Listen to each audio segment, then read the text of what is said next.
legalisasi ganja keperluan atau untuk kepentingan medis. Saat ini kami telah tersambung bersama dengan anggota Komisi 9 DPR RI, Rahmat Handoyo. Pak Rahmat Handoyo, selamat siang Pak. Selamat siang Mas Rudi, apa kabar? Salam sehat selalu para pendengar seluruh tanah air. Alhamdulillah, kabar kami sehat. Mudah-mudahan Pak Rahmat Handoyo pun juga tetap sehat Pak ya. Amin ya Allah. Masih reses sekarang Pak ya? Masih berproses. Masih reses ya. Baik. Menarik sekali Pak tema yang kami bahas yang sebenarnya ini menjadi suatu diskusi di ruang-ruang publik terkait dengan legalisasi ganja dan ada langkah untuk melakukan uji materi di MK. Sebenarnya DPR mendudukan permasalahan ini bagaimana? Ya, ini kalau sudah masuk materi hukum tentu harus kita hormati ya. Hak warga negara untuk mengajukan judicial review untuk memperoleh keadilan yang tidak bertabrakan bertentangan dengan konstitusi kita. Ya kita hormati, jalan aja kalau soal itu.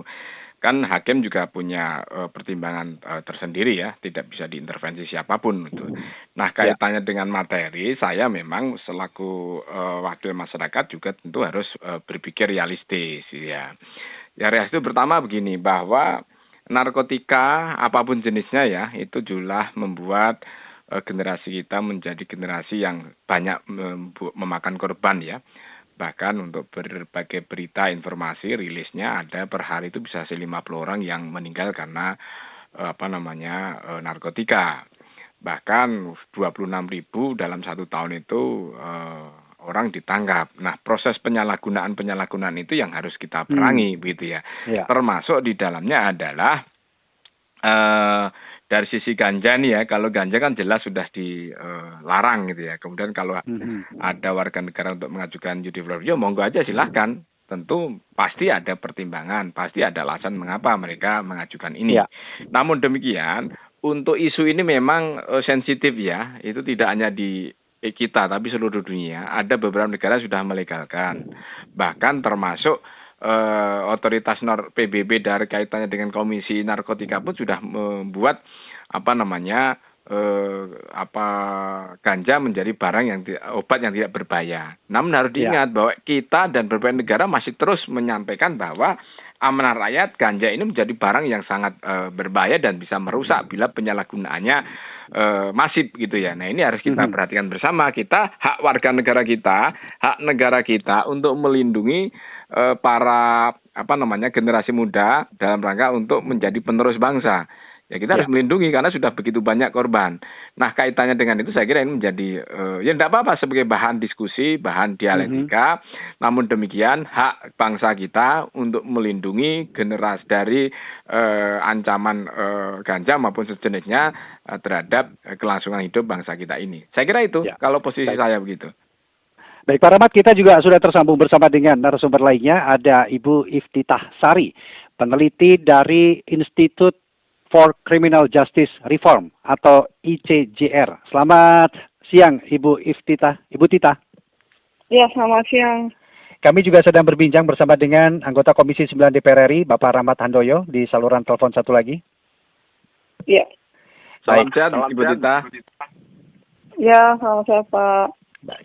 Bu Tita, saat ini sedang dilakukan atau ada pemohon yang mengajukan uji materi terhadap legalisasi ganja. Artinya ini terkait dengan undang-undang narkotika kita. Sebenarnya kalau dari ICJR sendiri melihat bagaimana?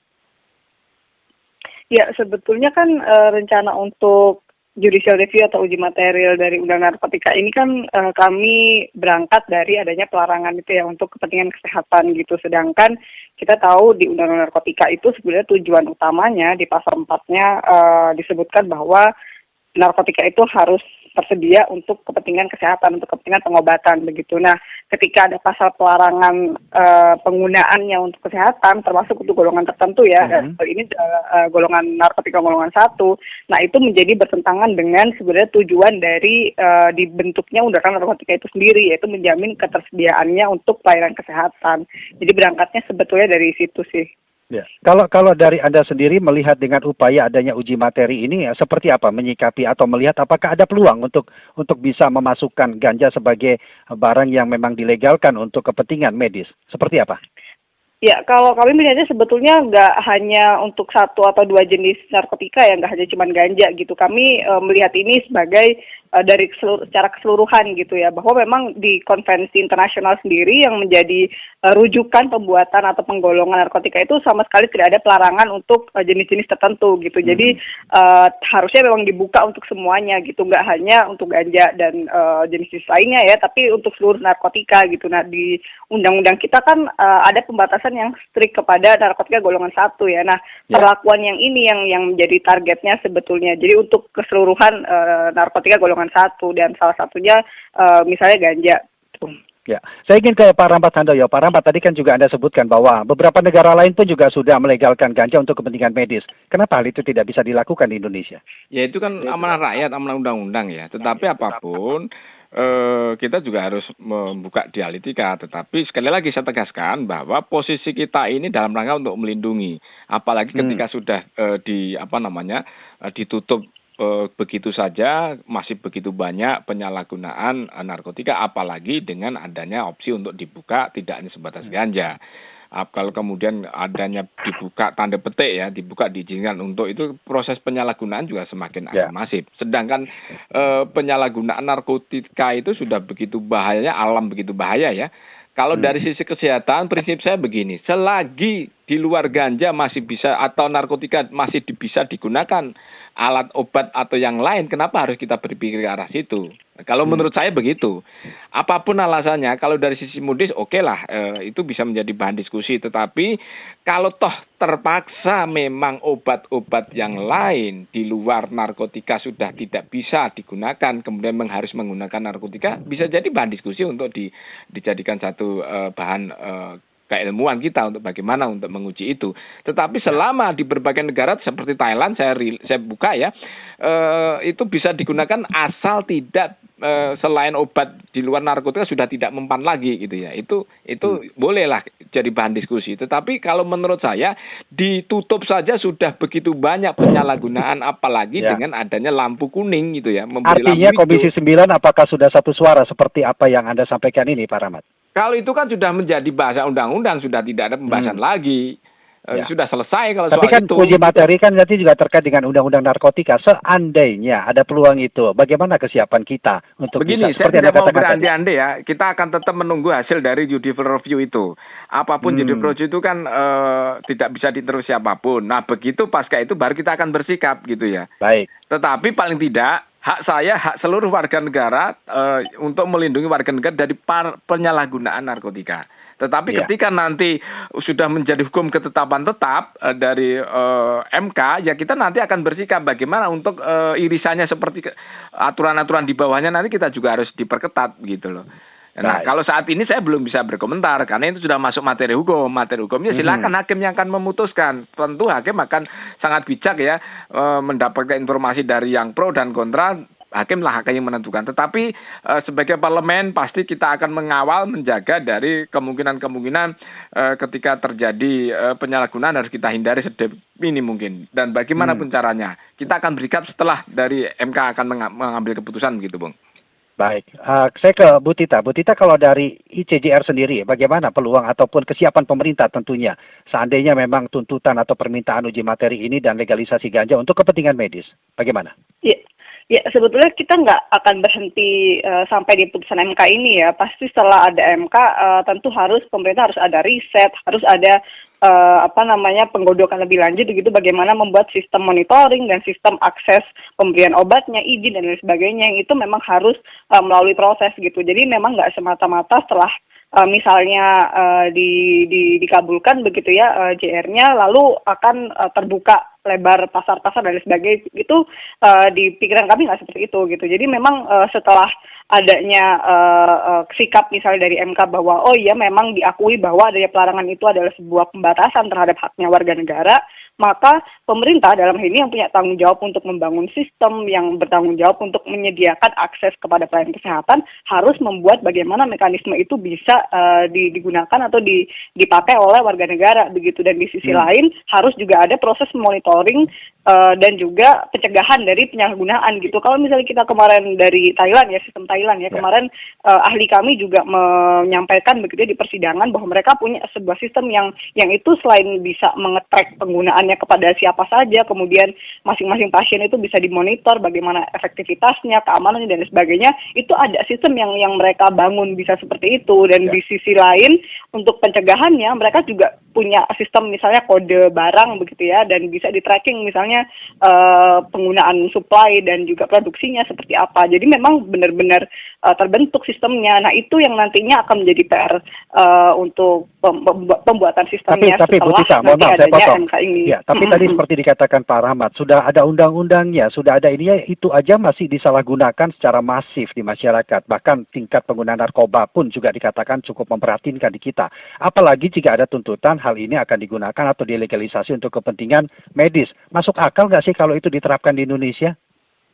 Nah, iya ini juga sebenarnya isu yang kita sempat bahas juga waktu kemarin di sidang di ahli yang sebelumnya di bulan yang lalu gitu. Jadi ahli kami dari Inggris waktu itu juga memberikan gambaran begitu ya, apakah ada korelasi antara ketika pembukaan atau pengesahan pemanfaatan secara medis untuk narkotika golongan 1 itu berakibat pada maraknya naiknya angka penyalahgunaan gitu, dan sampai saat ini belum ada bukti yang bisa membuktikan itu gitu. Sehingga memang kalau misalnya kita balikan lagi bagaimana respon negara terhadap penyalahgunaan narkotika, itu memang ada satu kesalahan besar kita yang kita nggak belajar di negara-negara lain gitu, bahwa kita selalu fokus pada pemidanaan, kita selalu fokus pada hukum ya, dari sisi hukumnya gitu, perang terhadap narkotika dan lain sebagainya. Padahal di sisi lain narkotika itu adalah problem kesehatan masyarakat gitu, yang seharusnya bagaimana kita menyikapinya dilihat dari masyarakat itu bisa terbebas dari ancaman kesehatan dari orang-orang yang menggunakan narkotika gitu. Bagaimana kita bisa menekan supply and demand-nya itu dari sisi kesehatan gitu, bukan direspon dengan pemenjaraan dan pemidanaan. Itu sih salah satu masalah besar kita yang seharusnya itu belum pernah kita sama-sama perdalam gitu. Bagaimana Pak Rahmat dengan apa yang disampaikan oleh Ibu Tita? Ya apapun saya kurang sependapat ya, bahwa itu sebatas-batas dari proses penggunaan kesehatan saja. Bagaimana proses penyalahgunaannya itu. Jujur ini gini, apa yang dilakukan oleh rakyat bersama pemerintah membentuk undang-undang itu adalah fakta.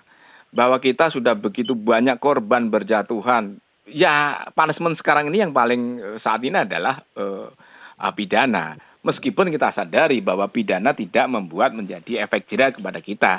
Tetapi apapun bahwa menjadi persoalan besar generasi kita mati sia-sia karena narkoba itu harus kita pikirkan bersama. Dibuat kerangka yang begitu ketat saja, begitu banyak korban jutaan yang menjadi pengguna kita. Dan kita menjadi salah satu pengguna penyalahgunaan narkotika di Asia yang terbesar.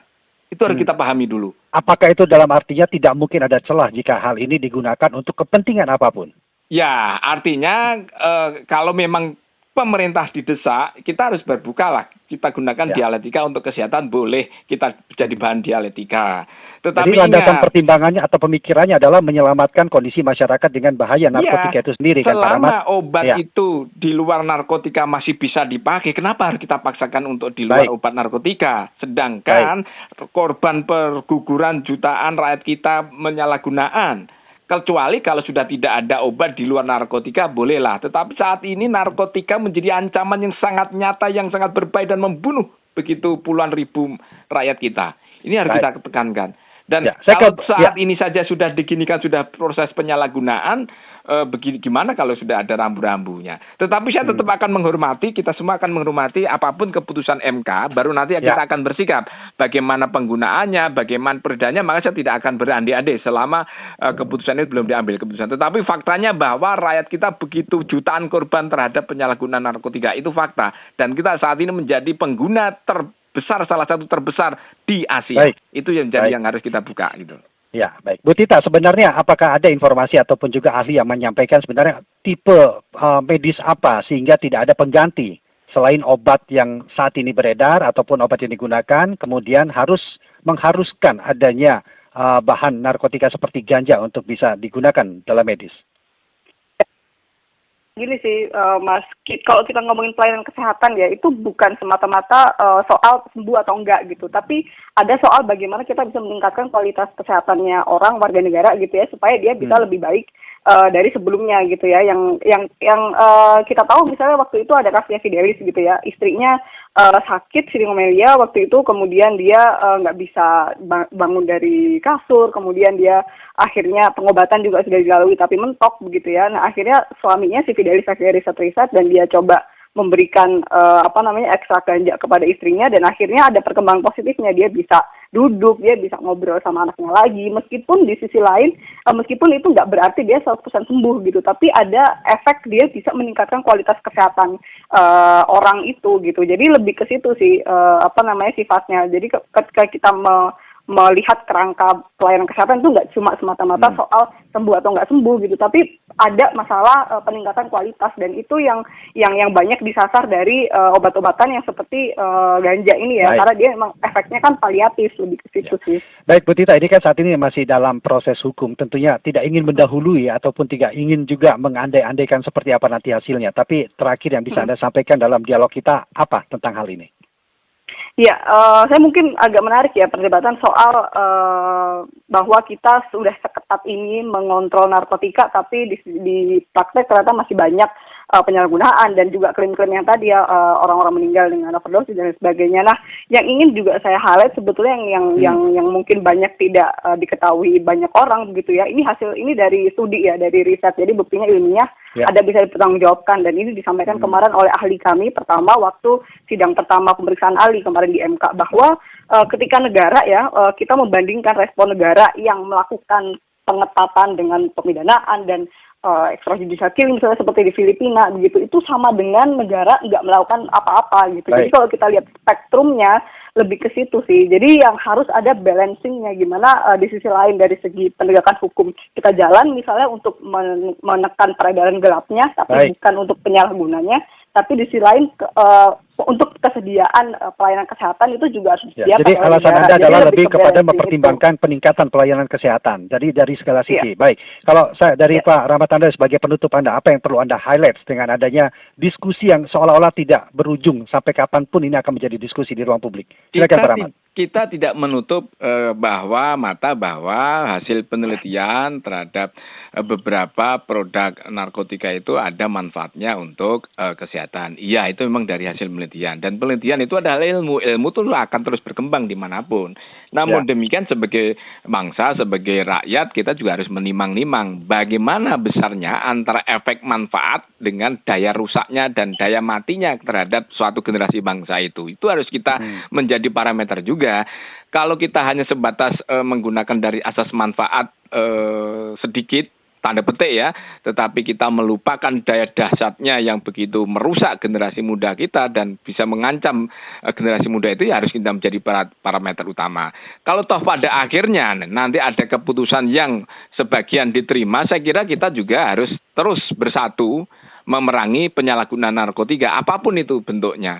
Sehingga dalam bentuk penggunaan, penelitian, maupun itu menjadi parameter yang harus kita tekankan sekali lagi, bahwa daya rusaknya begitu besar dibandingkan daya asas manfaatnya. Tetapi silakan proses penelitian, silakan, namanya keilmuan, saintifik, terus berjalan. Tetapi hak sebagai bangsa, hak sebagai warga negara kita untuk melindungi dari ancaman daya rusak dan daya ledakan yang begitu dahsyat terhadap penyalahgunaan dari narkotika itu. Itu saja kalau menurut saya. Tinggal nanti kita sambil menunggu, kita hormati apapun keputusan dari MK, kemudian terus kita akan ngawal terhadap penyalahgunaan narkotika. Begitu Bung Rudi.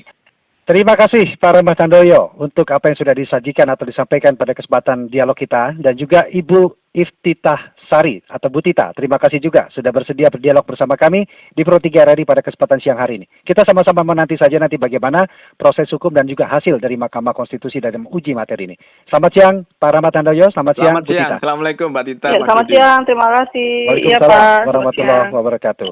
Demikian tadi pendengar, kami berbincang bersama dengan anggota Komisi 9 DPR RI, Rahmat Tandoyo, dan juga kami berbincang bersama dengan peneliti ICJR sekaligus kuasa hukum para pemohon uji materi Undang-Undang Narkotika, Iftitah Sari.